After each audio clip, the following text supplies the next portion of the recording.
घर से रेडी होके निकल गए थे। कहाँ के लिए? हम लोग जा रहे थे अपनी मौसी के घर। हाँ जी, क्योंकि उन्होंने एक छोटी-सी पूजा रखी हुई थी शिव चर्चा, जो बहुत अभी तक कोई जानता नहीं है। ऐसे यूपी वगैरह, बिहार वगैरह में होती है ये पूजा शिव भगवान की।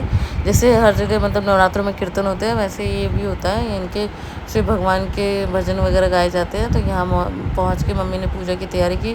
फिर सब लोग बैठ गए थे। हम ही 2-3 फैमिली थी, क्योंकि सारे जेंट्स पार्टी नहीं थी। वो लोग गए हुए थे कहीं अपने दोस्त के फंक्शन में, पापा भैया और मौसा वगैरह। तो यहाँ पे हम लोग बैठ के भजन कर रहे थे, और उधर से मेरी नानी एक फ़ोन पे थी, वो कुछ भजन वो कर रही थी, कुछ भजन हम लोग कर रहे थे। तो ऐसे ही हमने अपनी पूजा को किया। फिर आरती करने के बाद यहाँ पे मेरी बेटी भी आ गई थी डांस करने के लिए, क्योंकि उसको तैयार किया, वो खेल रही थी प्यारा। फिर जब उसने देखा गाना बज रहा है तो इधर आ गई थी डांस करने के लिए।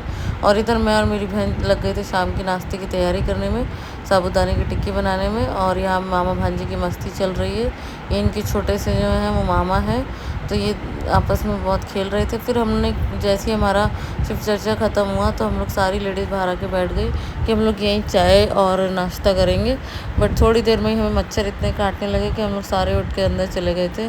फिर हम लोगों ने अंदर बैठा, और अंदर बैठ के हम लोग नाश्ता पानी कर रहे थे, अपनी बातचीत कर रहे थे। फिर नाश्ता करने के बाद फिर हमने थोड़ी देर बाद डिनर भी किया था, जो मैं शूट नहीं कर पाई थी।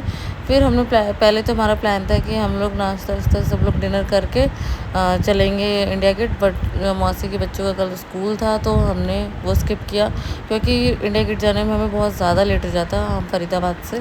तो हमने सोचा क्यों ना हम वर्ल्ड स्ट्रीट जाते हैं फरीदाबाद में, और वहीं पे जाके आइसक्रीम थोड़ा सा घूम के आइसक्रीम खा के आ जाएंगे। तो यहाँ हम पहुँच चुके थे। फिर सबने मिलके आइसक्रीम खाई, और फिर हम आ गए थे घर। आज के लिए इतना ही, मिलते हैं नेक्स्ट व्लॉग में।